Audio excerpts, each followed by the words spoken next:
ជំរាបសួរបងប្អូនទាំងអស់គ្នាសូមស្វាគមន៍មកកាន់វីដេអូថ្មីសម្រាប់វីដេអូនេះដែរខ្ញុំនឹងបង្ហាញបងប្អូនអំពីរបៀបនៃការប្រើខ្មែរ SMM ដើម្បីគ្រប់គ្រងការបញ្ជាទិញសេវាកម្មទាំងអស់ឧទាហរណ៍ថាសម្រាប់វីដេអូនេះដែរខ្ញុំនឹងបង្ហាញបងប្អូនអំពីរបៀបនៃការបញ្ជាទិញទៅលើសេវាកម្ម Post Reaction សម្រាប់បងប្អូននៅពេលដែលបងប្អូនផុសរូបឬក៏ផុសវីដេអូអ្វីមួយទៅលើ Facebook ហើយបងប្អូនចង់បាន reaction ច្រើនបងប្អូនអាចធ្វើតាមវីដេអូនេះបានសម្រាប់ reaction ទាំងអស់នឹងដែរគឺបងប្អូនអាចធ្វើការជ្រើសរើសបានគឺយើងមានជា reaction live react បេះដូង react love react care react ហាហាអញ្ចឹងជាដើមបងប្អូនហើយសម្រាប់ការធ្វើនឹងដែរគឺងាយស្រួលតែបងប្អូនគឺយើងគ្រាន់តែត្រូវការ link ផុសណាមួយរបស់បងប្អូនយកទៅផាននៅក្នុង website គឺជាការស្រេចអញ្ចឹងដើម្បីកុំឲ្យខាត់ពេលយូរយើងចូលមកធ្វើទាំងអស់គ្នាតែម្ដងទីដំបូងបងប្អូនអាចធ្វើការចូលមកក្នុង account Facebook របស់បងប្អូនហើយបងប្អូនជ្រើសរើសផុសណាមួយដែលបងប្អូនចង់ដាក់ reaction បន្ទាប់មកបងប្អូនចូលទៅ copy link នៅក្នុងផុសនឹងបងប្អូនដើម្បីអាចធ្វើការ copy link នឹងបានបងប្អូនឃើញសញ្ញាត្រេក3ដែលនៅខាងលើហើយនៅខាងស្ដាំដៃនឹងអត់បងប្អូនចុចទៅលើសញ្ញាត្រេក3នឹងមកហើយបន្តមកទៀតបងប្អូនបន្តចុចនៅលើពាក្យ copy link បន្ទាប់ពី copy link បានហើយបងប្អូនអាចធ្វើការចេញពីក្នុង account Facebook របស់បងប្អូនដើម្បីចូលទៅក្នុង website វិញម្ដងសម្រាប់របៀបនៃការចូលទៅក្នុង website នឹងដែរគឺងាយស្រួលទេបងប្អូនគឺយើងគ្រាន់តែចូលតាមរយៈ browser ណាមួយដែលបងប្អូនមានបើសិនជាបងប្អូនមាន Chrome បងប្អូនក៏អាចចូលតាមរយៈ Chrome ហើយបើសិនជាបងប្អូនមាន Safari បងប្អូនក៏អាចចូលតាមរយៈ Safari បានដូចគ្នាណាបងប្អូនហើយមួយទៀតបងប្អូនក៏អាចចូលតាមរយៈ Google បានដូចគ្នា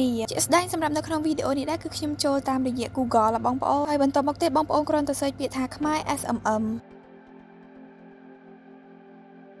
បងប្អូនចុចសញ្ញា search នៅខាងក្រោមនេះមកហើយនៅខាងលើនេះដែរគឺជា link ចូលទៅក្នុង website របស់យើងបងប្អូនអញ្ចឹងបងប្អូនធ្វើការចុចទៅតាម link នឹងមកដើម្បីចូលទៅក្នុង website របស់យើងផ្ទាល់តែម្ដងសម្រាប់ website របស់យើងគឺមានទម្រង់បែបនេះបងប្អូនសម្រាប់បងប្អូនដែលបានធ្វើការចុចឈ្មោះចូលទៅក្នុង website ហើយនៅពេលដែលបងប្អូនចុចតាម link មុននឹងនោះនឹងចេញជាផ្ទាំង website បែបនេះមកឲ្យបងប្អូនប៉ុន្តែសម្រាប់បងប្អូនដែលអត់ទាន់បានចុចឈ្មោះចូលទៅក្នុង website ទេបងប្អូនក៏អាចធ្វើការចុចឈ្មោះចូលទៅក្នុង website ដើម្បីអាចប្រើប្រាស់សេវាកម្មដែលមាននៅខាងក្នុង website នេះបានណាបងប្អូននៅក្នុង website នេះដែរគឺយើងមានសេវាកម្មជាច្រើនដែលបងប្អូនអាចធ្វើការជ្រើសរើសប្រើប្រាស់បានទៅតាមតម្រូវការរបស់បងប្អូនតែសម្រាប់វីដេអូនេះដែរខ្ញុំនឹងបង្ហាញបងប្អូនអំពីសេវាកម្មដែលទាក់ទងជាមួយនឹង Facebook គឺការដាក់ reaction ទៅលើ post Facebook របស់បងប្អូនអញ្ចឹងជាដំបូងបងប្អូនអាចធ្វើការចុចនៅលើ logo Facebook នេះសិនមកបន្តមកទៀតបងប្អូនអូសមកក្រោមដើម្បីចុចនៅកន្លែង category នេះសម្រាប់កន្លែងនេះដែរគឺយើងមានសេវាកម្មជាច្រើនដែលទាក់ទងជាមួយនឹង Facebook របស់បងប្អូនតែបងប្អូនអូសមកក្រោមទៀតមកដើម្បីរកមើលពាក្យ Facebook post reaction សម្រាប់ Facebook post reaction នឹងដែរគឺយើងមានច្រើនជម្រើសឲ្យបងប្អូនជ្រើសរើសសម្រាប់ជម្រើសទាំងអស់នឹងដែរបងប្អូនពេញចិត្តនៅជម្រើសមួយណាបងប្អូនអាចធ្វើការជ្រើសរើសនៅជម្រើសមួយនឹងបានសម្រាប់ខ្ញុំគឺខ្ញុំនឹងធ្វើការជ្រើសរើសសេវាកម្មដែលនៅខាងលើគេនេះបងអស់បងប្អូនគឺ Facebook post reaction new ចំណុចបន្តមកទៀតបងប្អូនមើលនៅកន្លែង service សម្រាប់កន្លែង service នឹងដែរគឺបងប្អូនធ្វើការជ្រើសរើសសេវាកម្មម្ដងទៀតត្រង់កន្លែងនឹងដែរគឺយើងមានជម្រើសជាច្រើនសម្រាប់ឲ្យបងប្អូនជ្រើសរើសយើងមានដូចជា react like react love react care react wow react haha react sad react angry ហើយសម្រាប់តម្លៃសេវាកម្មទាំងអស់នឹងដែរគឺសុទ្ធតែធូរថ្លៃទាំងអស់បងប្អូនគឺអត់ដល់$1ទេនៅក្នុង1000 reaction ណាបងប្អូនអញ្ចឹងហើយបងប្អូនពេញចិត្តនៅសេវាកម្មមួយណាបងប្អូនអាចធ្វើការជ្រើសរើសនៅសេវាកម្មមួយនឹងបានបើសម្រាប់ខ្ញុំគឺខ្ញុំនឹងធ្វើការជ្រើសរើស post reaction love បងប្អូនសម្រាប់សេវាកម្មនេះដែរគឺបងប្អូនរងចាំរយៈពេលត្រឹមតែ20នាទីបន្ទាប់ពីបងប្អូនបានចុច submit ហើយនោះនឹងលទ្ធផលឲ្យបងប្អូនចំណុចបន្តមកទៀតបងប្អូនមើលនៅកន្លែងប្រអប់ link សម្រាប់ប្រអប់ link នឹងដែរគឺខ្ញុំនឹងធ្វើការផាស link ដែលខ្ញុំបាន copy ពីដើមវីដេអូមកបងប្អូនសម្រាប់បងប្អូនដែលអត់ទាន់បាន copy link ទេបងប្អូនក៏អាចចូលទៅក្នុង account Facebook របស់បងប្អូនហើយបន្តមកទៀតបងប្អូន select យក post ណាមួយដែលបងប្អូនចង់ដាក់ reaction បន្តមកទៀតបងប្អូនធ្វើការ copy link post នោះដើម្បីយកមកផាសនៅក្នុង website នេះវិញណាបងប្អូ